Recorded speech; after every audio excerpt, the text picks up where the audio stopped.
Hello everyone. देखिए, जैसा कि आप जान रहे थे, एलिवेटर का लेक्चर सीरीज हम लोग कंटिन्यू रख रहे थे, लेकिन चूंकि पिछला वीडियो आपका स्क्रीन रिकॉर्डेड था तो उसमें बहुत लोगों को प्रॉब्लम आ रहा था। तो आज हम लोग एक नया वीडियो का फिर से स्टार्ट कर रहे हैं। हम लोग एलिवेटर का फिर से सीरीज स्टार्ट कर रहे हैं, जिसमें हम लोग बोर्ड पर ही वीडियो बनाते हैं और उसको समझते हैं। एलिवेटर आपका बहुत ही आसान टॉपिक है, इसको सिर्फ आप मेरे तरफ देखते रहिए, आपको बहुत आसानी से समझ में आ जाएगा। सबसे पहले देखते हैं कि एलिवेटर है क्या। एलिवेटर मतलब कि लिफ्ट। आप जानते हैं कि डे बाय डे आपका बिल्डिंग का हाइट बढ़ते जा रहा है, ठीक है। तो आपको नीचे से ऊपर जाना, यानी कि अपना शरीर को नीचे से ऊपर ले जाना, फिर या फिर कुछ सामान को नीचे से ऊपर ले जाना, ठीक है, ये थोड़ा सा मुश्किल का काम है। तो ठीक है, तो हम लोग एक ऐसा मशीन बनाए जो कि बहुत इजीली पर्सन या फिर गुड्स यानी कि सामान को एक फ्लोर से दूसरे फ्लोर तक लेकर चला जाए, ठीक है। तो उसी मशीन का नाम हम लोग क्या दे रहे हैं, एलिवेटर, ठीक है, लिफ्ट। यानी कि elevator is a vertical transporting device, यानी कि वर्टिकल ट्रांसपोर्टिंग डिवाइस है which is use to transport people और goods from one floor to another floor, मतलब एक फ्लोर से दूसरे फ्लोर तक ले जाने के लिए। अब तो ये बात हो गया एलिवेटर का। अब देखिए, इसका बहुत सारा टाइप्स, इसको बहुत सारा क्लास में बहुत तरीके से अलग अलग क्लासेस में क्लासिफाई किया गया है, ठीक है। तो देखते हैं क्या क्या क्या इसका टाइप्स हो सकता है। सबसे पहले देखिए, टाइप्स ऑफ एलिवेटर, इसको एक सर्विस के अनुसार पहले बांटा गया है, ठीक है। पैसेंजर, साइडवॉक, फ्राइट, या फिर आपका कॉम्बिनेशन ऑफ ऑल तीनों का। पैसेंजर एलिवेटर किसको कहेंगे, जो सिर्फ पैसेंजर को कैरी करने के लिए बनाया गया है, ठीक है। यानी कि मतलब कि बहुत ज्यादा वो लोड नहीं झेल सकता। इसके अलावा आपका साइड वॉक भी एक प्रकार का एलिवेटर होता है। इसमें होता है कुछ नहीं, साइड वॉक में होता है क्या कि जैसे मान लिया जाए आप अंडरग्राउंड बनाए हुए हैं एक घर, ठीक है। अंडरग्राउंड आप घर बनाए हुए हैं, एक घर के नीचे एक रूम बनाए हुए हैं अंडरग्राउंड, या कमरा एक बड़ा सा बनाए हुए हैं, आपको सामान नीचे ले जाना है, ठीक है। नीचे सामान ले जाना है तो एक हम लोग घर के आगे या घर के बगल में एक लिफ्ट बना देते हैं। जो समझिए कि मान लीजिए ये फर्स्ट फ्लोर है, इसके नीचे एक फ्लोर है, तो हम लोग क्या करते हैं कि ये मतलब कि ग्राउंड फ्लोर से भी नीचे जाता है आपका लिफ्ट, सामान वगैरह को ले जाके नीचे पहुंचाता है ग्राउंड फ्लोर में। एक तरह का लिफ्ट होता है जो ग्राउंड से भी नीचे अंडरग्राउंड में जाता है, ठीक है। वही आपका साइड वॉक होता है। मतलब कि अगर ये ग्राउंड लेवल है, ये ग्राउंड लेवल, ये आपका बिल्डिंग है, ठीक है, और ये ग्राउंड लेवल हो गया, और इसके नीचे आप बनाए हुए हैं एक और रूम, ठीक है। यहाँ आपको ले जाना है सामान, तो हम लोग एक लिफ्ट बनाएंगे इसके इस तरह से, ठीक है। एक लिफ्ट बनाएंगे इसमें, और इसमें क्या करेंगे हम लोग कि यहाँ से सामान देंगे, ये लिफ्ट नीचे ट्रेवल करेगा, यहाँ दरवाजा रहेगा, यहाँ से आपका रूम में एंटर करेंगे। मतलब कि ऊपर से नीचे सामान ले जाने के लिए आपका एक लिफ्ट किनारे बनाते हैं, बिल्डिंग के किनारे, समझे, उसी को बोलते हैं साइड वॉक। फ्राइट क्या होता है, फ्राइट भी एक तरह का लिफ्ट होता है, लेकिन बहुत बड़ा होता है और ये ज़्यादा से ज़्यादा वजन, मतलब कि ये सामान कैरी करने के लिए बनाया जाता है, ठीक है। फिर कॉम्बिनेशन, मतलब ऐसा लिफ्ट जो हम तीनों को मिला के बनाते हैं उसको हम लोग बोलते हैं कॉम्बिनेशन, ठीक है। इसके अलावा अकॉर्डिंग टू स्पीड भी बांटा गया, लो speed, high speed, medium speed elevator. मतलब कि लो स्पीड एलिवेटर कम स्पीड पर चलेगा, जैसे आपका रेसिडेंशियल वगैरह में। हाई स्पीड ज़्यादा स्पीड, जैसे कोल माइनिंग में। फिर मीडियम स्पीड, मतलब कि मीडियम स्पीड पर चलेगा, है कि नहीं। तो इस टाइप से भी इसको बांटा गया। इसके बाद आपका कैपेसिटी के अकॉर्डिंग कि light duty, heavy duty, medium duty. जैसे आपका फ्राइट जो रहेगा, फ्राइट एलिवेटर हैवी ड्यूटी या मीडियम ड्यूटी की कैटेगरी में आएगा, क्योंकि ये सामान को कैरी करने के लिए बनाया गया। लाइट ड्यूटी जैसे पैसेंजर कैरी करने के लिए, है कि नहीं। उसके अलावा देखिए, अकॉर्डिंग टू मशीन के अकॉर्डिंग भी आपका बांटा गया इसको, जैसे कि ड्रम टाइप और ट्रैक्शन टाइप। ड्रम टाइप क्या होता है, मतलब इसमें ड्रम टाइप कंस्ट्रक्शन का यूज करते हैं हम लोग एलिवेटर बनाने के लिए। ट्रैक्शन टाइप में हम लोग क्या करते हैं, ट्रैक्शन वाले प्रिंसिपल को यूज करते हैं, मतलब ड्रम का इसमें यूज नहीं करेंगे ट्रैक्शन सिस्टम में, यही आजकल यूज ज़्यादा होता है ट्रैक्शन सिस्टम, ठीक है। इसके अलावा देखिए, अकॉर्डिंग टू इलेक्ट्रिक करंट के अकॉर्डिंग भी बांटा गया है आपका एसी, डीसी। यानी कि अगर एसी बचा रहा तो एसी एलिवेटर, उसमें एसी मोटर यूज करेंगे। डीसी बचा रहा था डीसी एलिवेटर, डीसी में हम लोग DC compound cumulative motor use करते हैं, और एसी में हम लोग slip ring induction motor use करते हैं, ठीक है। तो ये आपका इलेक्ट्रिक करंट के अकॉर्डिंग। तो इसके अलावा भी बहुत सारा टाइप्स है, लेकिन जैसे गियर के अकॉर्डिंग बांटा गया, ठीक है। फिर मतलब कि रोप ड्राइव की रोपलेस है, मतलब कि बहुत सारा टाइप्स है। मतलब उतना हमको जानने का आवश्यकता नहीं है एज ए इलेक्ट्रिकल इंजीनियर, बस आपको इतना जान गए बहुत काफ़ी है, ठीक है। ये आपके इलेक्ट्रिकल इंजीनियरिंग से रिलेटेड इतना ही सिलेबस काफ़ी है, ठीक है। बाकी ये लिफ्ट का मतलब कि जो आपका फर्दर इसका क्लासिफिकेशन किया गया है, इसका डिटेल है जो मैकेनिकल इंजीनियरिंग के तहत कंप्लीट किया जाता है। जैसे आपका हाइड्रोलिक एलिवेटर, जो आपका घर में अगर कोई कोई अपने पर्सनल यूज के लिए लगाते हैं तो हम लोग हाइड्रोलिक लगाते हैं, ठीक है। बहुत सस्ता पड़ता है 1-2 फ्लोर के लिए, ज़्यादा उसका कैपेसिटी लेकिन नहीं होता है, ठीक है। वो बोलिए कि 10 फ्लोर तक चल जाए, नहीं चल पाएगा, लेकिन ये सब लिफ्ट चल जाएगा, इलेक्ट्रिकल लिफ्ट, इलेक्ट्रिकल एलिवेटर, ठीक है। तो चलिए इतना ही अभी रखते हैं इसमें एलिवेटर का टास्क में। अब हम लोग इसको कंटिन्यू करते हुए शेप एंड साइज, अगला टॉपिक देखते हैं, shape and size of elevator.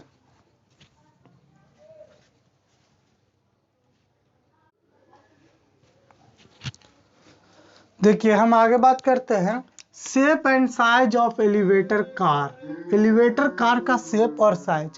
देखिए एलिवेटर कार क्या होता है, एलिवेटर के अंदर जो मूविंग वाला पार्ट रहता है जिसमें हम लोग जाके खड़े होते हैं, ठीक है, उसी को हम लोग एलिवेटर कार कहते हैं।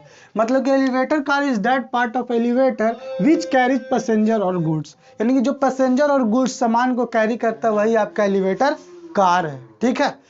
अब देखिए इसका शेप एंड साइज बहुत इंपॉर्टेंट है, मतलब ये कैसा आप शेप यूज कीजिए, सामान ले जाना तो कितना कैपेसिटी रहना चाहिए, इसका कुछ तो रूल होगा, है कि नहीं। तो वही हम लोग देखने वाले हैं, इसका क्या आपका शेप साइज रहना चाहिए और किन किन बातों पर डिपेंड करता है। तो यहाँ पर बोल रहा है it's shape and size mainly depends upon 2 factor, 2 बात पर डिपेंड करता है। पहला number of passenger to be carried, अगर हम लोग पैसेंजर वाले लिफ्ट का बात करें तो कितना पैसेंजर आपको कैरी करना है उस पर भी शेप या साइज डिपेंड करेगा। जाहिर सी बात है, ज़्यादा अगर आदमी को कैरी करवाना है तो बड़ा रखना पड़ेगा साइज, है कि नहीं। अब देखिए limitation to the building design, मतलब कि डिजाइन के अकॉर्डिंग, मतलब बिल्डिंग का डिजाइन ऐसा है कि लिफ्ट के लिए उतना जगह नहीं बचा, मतलब कि उसमें सर्कुलर लिफ्ट आ सकता है, ठीक है, छोटा आ सकता है एलिवेटर, बड़ा वाला नहीं आ सकता है। तो उसके अकॉर्डिंग भी हम लोग साइज को डिसाइड करेंगे, ये भी बहुत इंपॉर्टेंट फैक्टर, ठीक है। अब देखिए यहाँ पर बोल रहा the size should be such that it provide 2 square feet space पर पर्सन, यानी कि मैक्सिमम ये 2 स्क्वायर फीट स्पेस आपका प्रोवाइड करना चाहिए एक पर्सन के लिए, मैक्सिमम, ठीक है। मैक्सिमम से मिनिमम 1 स्क्वायर फीट एक पर्सन के लिए रहना चाहिए लिफ्ट में खड़ा होने के लिए, ठीक है। ऐसा आपको लिफ्ट बनाना चाहिए। अगर 5 आदमी के लिए आप बना रहे हैं लिफ्ट, 5 आदमी को कैरी करने के लिए, तो कम से कम मिनिमम से मिनिमम 5 स्क्वायर फीट रहना चाहिए उसमें जगह, और मैक्सिमम से मैक्सिमम 10 स्क्वायर फीट रहना चाहिए, लेकिन चूंकि इतना रहता नहीं, ठीक है। पर person maximum load capacity is considered on the basis of 75 LBS पर feet square. Maximum load capacity है ना, मतलब कि 1 फीट पर आप 75 LBS मतलब पाउंड, ठीक है, 1 पाउंड में लगभग 450 ग्राम होता है, ठीक है। तो बोल रहा है कि जो मैक्सिमम लोड कैपेसिटी हम लोग लिफ्ट का डिसाइड करते हैं वो 1 फीट स्क्वायर में, मतलब 1 यूनिट फीट स्क्वायर एरिया में आपका 75 LBS मतलब 75 पाउंड से ज़्यादा नहीं रहना चाहिए आपका वजन। उसी हिसाब से हम लोग एरिया डिसाइड करेंगे, अगर आप कितना लोड कैरी कर सकता है, मतलब वजन के हिसाब से देखें तो वॉल्यूम के हिसाब से, मतलब कि कितना जगह चाहिए एक आदमी को खड़ा होने के लिए, तो हम बता दिए 2 स्क्वायर फीट। अब आपका लोड के अकॉर्डिंग देखें कि वेट के अकॉर्डिंग, mg के अकॉर्डिंग, तो 75 LBS रहना चाहिए पर फीट स्क्वायर, ठीक है। उसके अलावा देखिए it should have wide front end shallow depth, मतलब इसका जो फ्रंट जिससे आप अंदर इंटर करेंगे वो थोड़ा सा वाइड रहना चाहिए और डेप्थ आपका अच्छा रहना चाहिए। ये नहीं कि कोई लंबा आदमी अगर लिफ्ट में अंदर जाए तो उसका सिर ना टकरा जाए, ऐसा नहीं रहना चाहिए, ठीक है। तो ये आपका रहना चाहिए wide front end shallow depth, मतलब डेप्थ मतलब अच्छा खासा गहरा रहना चाहिए और फ्रंट भी ज़्यादा अच्छा रहना चाहिए, ताकि अब लिफ्ट खुले तो आसानी से इंटर कर जाए, आसानी से निकल जाए, है कि नहीं। चलिए अब स्पीड ऑफ एलिवेटर में आते हैं। इसमें सबसे इंपॉर्टेंट चीज़ है कि स्पीड मेजर इन फीट पर मिनट, यानी कि इसका जो स्पीड मेजर हम लोग करते हैं एलिवेटर का, कौन सा एलिवेटर, तो हम लोग जो एलिवेटर आपका हम लोग जो होम में यूज करते हैं, रेसिडेंशियल में या कमर्शियल में, तो उसका हम लोग जो मेजर करते हैं स्पीड वो फीट पर मिनट में मेजर करते हैं। यहाँ से ऑब्जेक्टिव आपका बन सकता है, ठीक है। इसका स्पीड हम लोग किस में मेजर करते हैं, फीट पर मिनट में, क्योंकि यूनिट होता है मीटर पर सेकंड, लेकिन इसका स्पीड हम लोग फीट पर मिनट में मेजर करते हैं। ठीक है। Speed depends of height and type of building, मतलब कि जो हाई स्पीड है किसी भी एलिवेटर का वो डिपेंड करता है हाइट कितना है बिल्डिंग का। ठीक है, किस टाइप का मतलब बिल्डिंग है, कॉमर्शियल है, रेसिडेंशियल है। ठीक है। अब देखिए कॉमर्शियल मतलब ज़्यादा बिल्डिंग का हाइट जाएगा तो आपको जल्दी पहुंचना रहेगा, तो जाहिर सी बात है स्पीड ज़्यादा रखेंगे। तो ये सब आपका फैक्टर। इसके लिए हम एक इसके रिगार्डिंग एक चार्ट भी आपको प्रोवाइड किए हैं कि आपका रेसिडेंशियल में कितना स्पीड रहना चाहिए वगैरह वगैरह, मतलब कि कॉमर्शियल में कितना रहना चाहिए। ठीक है, तो वो आप चार्ट देख लीजिएगा एक बार। इसके अलावा लोकेशन ऑफ एलिवेटर मशीन, मतलब कि हम लोग कहाँ पर लगाएंगे एलिवेटर मशीन को। तो देखिए जहाँ पर आपका एलिवेटर का मशीन लगाया जाता है उसको बोलते हैं हम लोग पेंट हाउस। अगर नहीं दिख रहा होगा तो देखिए, फिर भी मैं बोल दे रहा हूँ, जहाँ पर आपका लगाया जाता है एलिवेटर उसको क्या बोला जाता है, उस रूम को पेंट हाउस। इसके लिए एक अलग रूम रहता है, मशीन रूम जिसको हम लोग कहते हैं, उसको हम लोग पेंट हाउस कहते हैं। उसमें हम एलिवेटर को रखते हैं, एलिवेटर मशीन को रखते हैं।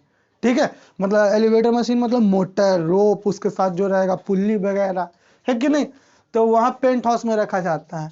ठीक है। देखिए पेंट हाउस है जो हमेशा बिल्डिंग के ऊपर आता है, लेकिन कोई कोई केस में उसको एक्सेप्शन ही कहीं अपवाद आपका बेसमेंट यानी कि नीचे में लगाते हैं, मशीन रूम बनाते हैं, नहीं तो हमेशा बिल्डिंग के ऊपर ही बनाते हैं। अब तो ऐसा सिस्टम आ गया है कि मशीन रूम बनाने का जरूरत ही नहीं है, उसी में काम चल जाता है। ठीक है, उतना ही एरिया में अलग से आपको मशीन रूम नहीं बनाना है। लेकिन फिर भी हम लोग जो एलिवेटर के लिए बनाते हैं मशीन रूम, या तो फिर बिल्डिंग सबसे ऊपर बनाते हैं। ठीक है, मतलब बिल्डिंग जहाँ पर इंडोर है ऊपर, उसके ऊपर बनाएंगे, एक रूम बना देते हैं, उसको पेंट हाउस कहते हैं, या फिर आपका बेसमेंट में बना देते हैं। ठीक है, बेसमेंट में बनाते ही नहीं है वो बहुत, देखिए बेसमेंट में बनाने से बहुत नुकसान है। पहले तो नीचे का जगह ले लेगा, उसमें कुछ और काम हो जाता है कि नहीं, फिर बेस वाला बहुत खराब होता है जल्दी जल्दी ऊपर के कंपेयर में। तो ये सब थोड़ा सा डिसएडवांटेज है। लेकिन जहाँ अगर ऊपर का व्यवस्था नहीं है तो हम लोग बेस में लगाते हैं आपका मशीन को। ठीक है, तो ये लोकेशन का बात हो गया। अब चलिए हम लोग आगे बात करते हैं आपका टाइप्स ऑफ एलिवेटर मशीन, यानी किस किस प्रकार का एलिवेटर मशीन होता है इलेक्ट्रिकल के अंदर, ड्रम टाइप और traction type.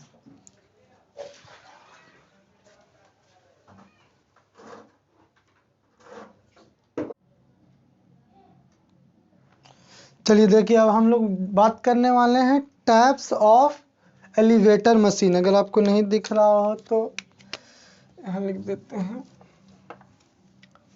Types of elevator machine. Elevator machine देखिए ये दो टाइप का होता है। ठीक है, पहला आपका ड्रम टाइप, ड्रम टाइप, और दूसरा आपका ट्रैक्शन टाइप, ट्रैक्शन टाइप। अगर आप मैकेनिकल में बात करें तो एक और होता है हाइड्रोलिक टाइप का। ठीक है, हाइड्रोलिक, उसके लिए हम 2 मिनट का वीडियो हम ऐप में आपको अपलोड किए हैं, उसको आप देख लीजिएगा, समझ में आ जाएगा, वो आपको डिटेल जाने का कोई आवश्यकता नहीं है। देखिए ड्रम टाइप और ट्रैक्शन टाइप, इसमें सबसे ज़्यादा यूज होता है ट्रैक्शन टाइप। ठीक है, तो देखते हैं पहले ड्रम टाइप का कंस्ट्रक्शन, उसके बाद ट्रैक्शन टाइप का कंस्ट्रक्शन। चलिए तो देखिए ड्रम टाइप है, इसको 2 भाग में हम लोग डिवाइड किए हैं अकॉर्डिंग टू आपका लोकेशन। सबसे पहला आपका है over mounted drum type machine और under mounted drum type machine. Over mounted drum type machine में देखिए क्या होता है कि एक ड्रम रहता है, इसी पर आपका मोटर लगा हुआ रहेगा। ठीक है, मोटर का शाफ्ट यहाँ पर, ये मोटर हो गया, अब मोटर का शाफ्ट इसी में लगा हुआ, ये आपका ड्रम के साथ। इसमें आपका रस्सी लपेटा हो गया है, ये क्या है आपका रोप है, रस्सी है। ठीक है, या फिर कुछ भी रह सकता है, बेल्ट भी रह सकता है। इसके बाद एक रस्सी के एंड को यहीं पर फिक्स कर दिया गया और फिर एक रस्सी के एंड को कार पर लगा दिया गया, कार यानी कि एलिवेटर कार, और इसके दूसरे एंड से आपका एक पुल्ली जोड़ दिया गया, ये आपका क्या है, पुल्ली है, और इसी के साथ एक आपका काउंटर वेट लगा दिया गया। ठीक है, अब देखिए होता क्या है कि पुल्ली जो आपका, जब आपका मोटर इस डायरेक्शन में रोटेट करेगा, मतलब कि इस डायरेक्शन में एंटी क्लॉकवाइज रोटेट करेगा तो रस्सी खुलेगी, तो बताइए कार नीचे जाएगा, तो बताइए ये रस्सी खुलेगा, कार नीचे जाएगा, तो काउंटर वेट ऊपर आएगा। अब देखिए होता क्या है कि जब आपका कार का वेट और काउंटर वेट का भार है जो बराबर होता है, मतलब कि जब आपका लिफ्ट में कोई नहीं रहेगा तो ये इसको बैलेंस किए हुए रहेगा, लेकिन जैसे ही लिफ्ट में चढ़ेगा तो आपका क्या होगा, और उसमें बटन प्रेस करेंगे तो फिर ये कार है जो नीचे जाएगा। ठीक है, अगर नीचे जाना है तो नीचे जाएगा, तो नीचे जाने के लिए एंटी क्लॉक में रोटेट करेगा। अब हम बटन मान लिया जाए आप तीसरा फ्लोर पर है, दाबे एक, तो एक दाबे तो ये मोटर को कमांड मिलता है, यहाँ से आपका वायर वायर कुछ जुड़ा हुआ रहेगा, यहाँ पर कंट्रोल यूनिट यहाँ पर आता है, कंट्रोल यूनिट। कंट्रोल यूनिट से आपको मोटर को क्या मिलता है, कमांड मिलता है।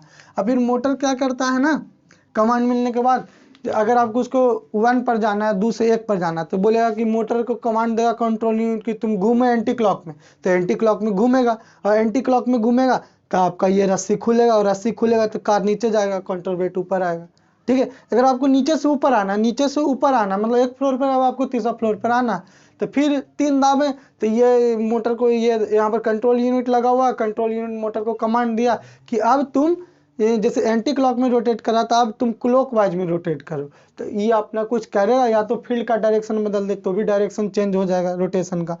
ठीक है, तो ये आपको क्या करेगा, एंटी क्लॉकवाइज में आप रोटेट करने लगा, मतलब रस्सी इस पर उंड होने लगेगा फिर से, यानी कि कार ऊपर आने लगेगा और काउंटर वेट नीचे जाने लगेगा। ठीक है, कार ऊपर आने लगेगा, काउंटर वेट नीचे आने लगेगा। ठीक है, मतलब ये कार के मूवमेंट और काउंटर वेट का मूवमेंट बिल्कुल अलग अलग होता है, अपोजिट। अब देखिए under mounted machine. Under mounted machine क्या होता है कि जिस मशीन को हम लोग नीचे, यानी कि मशीन रूम को, ये मशीन रूम है, मशीन रूम में हम ये दोनों को रखते हैं। ठीक है, ये दोनों या फिर पुल्ली भी। ठीक है, तो इसको हम लोग क्या किए हैं कि ऊपर लगाएंगे, यानी कि बिल्डिंग के ऊपर। अब हम लोग हो सकता है कि बिल्डिंग को नीचे भी लगाए, तो उसको बोल देंगे अंडर माउंटेड मशीन। और अंडर माउंटेड मशीन में हम लोग क्या करते हैं ना कि आपका एलिवेटर कार रहता है। ठीक है, और इसमें बहुत सारा पुल्ली यूज करते हैं। यहाँ पर देखिए आप, आपका ड्रम और कार के बीच में एक भी पुल्ली यूज नहीं हुआ, यहाँ ड्रम और कार के बीच में 2 पुल्ली का यूज हुआ, इसमें बहुत ज़्यादा पुल्ली यूज हो रहा है। ठीक है, और इसका भी बिल्कुल एकदम सेम रहेगा प्रिंसिपल, जैसे एक इसके साथ ही आपका मोटर फिक्स रहेगा ड्रम के साथ ही, और इसका डायरेक्शन डिपेंड करेगा मोटर के डायरेक्शन पर, रोटेशन का डायरेक्शन है जो ड्रम का, वो डिपेंड करेगा मोटर के डायरेक्शन ऑफ रोटेशन पर। ठीक है, तो मान लिया जाए अगर मोटर एंटी क्लॉक में खुलता है, तो एंटी क्लॉक में मतलब इधर खुलेगा तो रस्सी आपका खुलेगा, एंटी क्लॉक में घूमेगा तो रस्सी खुलेगा, रस्सी खुलेगा एलिवेटर नीचे आएगा, एलिवेटर नीचे आएगा, काउंटर वेट ऊपर जाएगा। और ऐसा जरूरी नहीं है कि एंटी क्लॉक में घूमे तो रस्सी खुलवे करे, मतलब किस तरह से वुंड किया हुआ वो उस पर डिपेंड करता है। ठीक है, अब देखिए अगर रस्सी, अब फिर अगर मोटर उल्टा घूमेगा तो फिर एलिवेटर ऊपर आ जाएगा, काउंटर वेट नीचे चल जाएगा। ये सारा पुल्ली आपका सपोर्ट प्रोवाइड कर रहा है, रस्सी मूवमेंट में मदद कर रहा है, और क्या, एक मोशन को दूसरे मोशन में बदलने में मदद कर रहा है आपका रस्सी, पुल्ली। ठीक है, तो ये आपका, और ये सब आपका रस्सी वाला पार्ट हो गया जो ग्रीन कलर से बनाया हुआ है या ब्लैक कलर से, यहाँ पर ये सारा पार्ट आपका रस्सी वाला। तो इसमें समझने वाली कोई बहुत बड़ी बात है नहीं कि आपको डिटेल से समझाया जाए, सिर्फ आपका जैसा ही ये खुलेगा आपका ड्रम, वो रस्सी खुलेगा, या एलिवेटर नीचे जाएगा, एलिवेटर जब नीचे आएगा तो काउंटर वेट जाहिर सी बात है ऊपर आएगा बैलेंसिंग के लिए। ठीक है, अब देखिए हम लोग आगे बात करनी है, आपका ड्रम टाइप का बात हो गया, अब हम लोग बात करेंगे ट्रैक्शन टाइप का। ठीक है, चलिए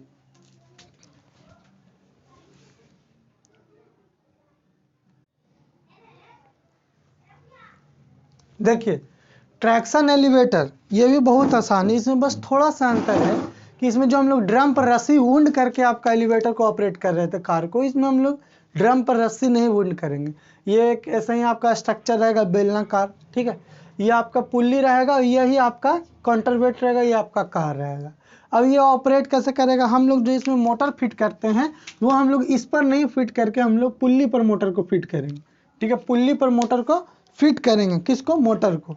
अब बताइए पुल्ली जिधर घूमेगा, मान लिया जाए ये घूमा एंटी क्लॉकवाइज, तो कार आपका ऊपर आएगा और आपका काउंटर वेट नीचे जाएगा, है कि नहीं, जाएगा, बिल्कुल जाएगा। ठीक है, तो यहाँ पर आप पुल्ली भी लगा सकते हैं इसके जगह पर, कोई दिक्कत नहीं। तो हम लोग जो यहाँ पर लगाते हैं वो क्या लगाते हैं, पुल्ली, पुल्ली पर हम लोग मोटर फिक्स कर दिए। अब पुल्ली जिधर घूमेगा, आपका मान लिया जाए एंटी क्लॉक में घूमा, तो एंटी क्लॉक में घूमेगा तो ये आपका कार ऊपर आएगा। देखिए ये अगर एंटी क्लॉक में घूमेगा, तो एंटी क्लॉक में घूमेगा तो इसमें जो फ्रिक्शन के कारण रस्सी जो लगा हुआ है इस पर स्लिप नहीं करना चाहिए रस्सी। ठीक है, तो लगा हुआ तो वो भी एकदम घूमेगा इसके साथ, ये नीचे से ऊपर घूमेगा, है कि नहीं, तो काउंटर वेट नीचे आएगा, है कि नहीं, बिल्कुल आएगा। और जब आपका पुल्ली इधर घूमेगा तो ये आपका काउंटर वेट नीचे आएगा, है कि नहीं, काउंटर वेट आपका ऊपर आएगा, कार नीचे आएगा। ठीक है, तो इस तरह से हम लोग इसमें मूवमेंट करेंगे। मान लीजिए आपको तीसरा फ्लोर पर 1 दाब दिए, यानी कि अब आपको नीचे जाना है, तो 1 दाब दिए, तब बताइए रस्सी आपका इधर रोटेट करेगा, रस्सी अगर आपका इधर आएगा तभी ना, यानी कि मोटर आपका इस डायरेक्शन में रोटेट करेगा, क्लॉकवाइज रोटेट करेगा, मतलब कार नीचे आएगा। अब 1 पर आ गए, फिर आपको 3 पर जाना, तो 3 पर जाना, फिर 3 प्रेस कीजिए, तो 3 प्रेस कीजिएगा तब आपको मोटर को कमांड मिलेगा कि तुम ऊपर जाओ, तो ऊपर जाए। कार से आपका कंट्रोल सिस्टम जुड़ा हुआ रहता है, आपको पता ही। तो इस तरह से हम लोग इसको ऑपरेट कराते हैं। अब देखिए इसमें आपको मोटर पर बहुत कम ही भार पड़ता है। कैसे? जैसे देखिए काउंटर वेट लगाने से मोटर पर बहुत कम भार पड़ता है। क्यों? देखिए जैसे कि मान लिया जाए काउंटर वेट के कारण टेंशन मान लिया जाए 200 न्यूटन है, ठीक है, और यहाँ पर मान लिया जाए आपको जाना है ऊपर जाना है, कार में आपका वेट है मान लिया जाए 300 न्यूटन, ये भी आपका 300 न्यूटन के लगाएगा फोर्स, ठीक है। तो बताइए अगर काउंटर वेट नहीं होता, तो आप बताइए कि पुल्ली को ऊपर 300 न्यूटन से खींचना पड़ता तब ना ये कार ऊपर आता। सही बात है, 300 न्यूटन से खींचना पड़ता, लेकिन अगर काउंटर वेट है तो ये भी 200 न्यूटन लगा रहा है, तो अब देखिए पुल्ली कितना न्यूटन से खींचेगा, 300 माइनस 200 यानी कि 100 न्यूटन से। अब 100 न्यूटन से कार को ऊपर खींचना है, तो बताइए कि आपके मोटर में को कम भार पड़ेगा, यानी उसमें एनर्जी सेविंग होगा कि नहीं होगा? बिल्कुल होगा, क्योंकि अब काउंटर वेट लगाने से यह भी फायदा हो जा रहा है कि डिफरेंस को अब आपको उठाना, आपको पूरा नहीं उठाना, ठीक है। तो कुआं में भी देखते हैं उतना भार नहीं पड़ता है, पुल्ली लगा देते एक साइड से, आपका काउंटर एक साइड से खींचते हैं, सही रहता है, जब छोड़ते हैं तो आसानी से गिर जाता है। बिल्कुल उसी तरह का ये भी कंस्ट्रक्शन है, मतलब कि जो आपका मोटर घूमेगा वो 300 माइनस 200 के कारण, सिर्फ 300 के कारण नहीं। अगर आपका काउंटर वेट नहीं रहेगा तब आपको एकदम 300 उठाना पड़ेगा, समझ रहे हैं? ये हुआ। चलिए ये तो बात हो गया आपका कैसे एनर्जी सेविंग होगा आपका मोटर। अब आपका सेफ्टी का बात कर लेते हैं कुछ। देखिए लिफ्ट में बहुत सेफ्टी बरतना पड़ता है, कभी भी कुछ भी हो सकता है, ठीक है। सेफ्टी वैसे हम लोग कहीं भी इलेक्ट्रिकल इंस्टॉलेशन में बहुत आप पढ़े होंगे, लेकिन लिफ्ट में भी हम लोग पढ़ लेते हैं एक बार। देखिए सबसे पहले बोल रहा है do not open the door when you are trapped in an elevator, मतलब बोल रहा है कि जब आप एलिवेटर मान लीजिए बिजली चली गई, आप एकदम एलिवेटर में अटक गए बीच में, तो आपको वहाँ पर हड़बड़ाना नहीं है, आपको कोई भी एलिवेटर का डोर नहीं ओपन करना, आपको बस क्या करना है कि आपको अलार्म बटन को पुश करना है और वेट करना है जब तक आपका सेफ्टी गार्ड आ ना जाए वहाँ, ठीक है। ये चीज़ आपको ध्यान रखना है। दूसरा बात कि turn off elevator main switch before coming rescue team, मतलब कि रेस्क्यू टीम के आने से पहले वहीं पर आपका अलार्म बटन रहेगा, वहीं पर आपका मेन स्विच रहेगा एलिवेटर का, तो उसको आपको क्या कर देना, बंद कर देना। आपके रेस्क्यू टीम को आने से पहले, जो आपको बचाने वाला टीम है उसको आने से पहले, जैसे आप अलार्म बटन दबा दिए उसके बाद आपको क्या करना, मेन स्विच को ऑफ कर देना। वहीं पर आता है स्विच, एलिवेटर में बहुत सारा स्विच लगा रहता है, उसी के नीचे लिखा हुआ रहता है।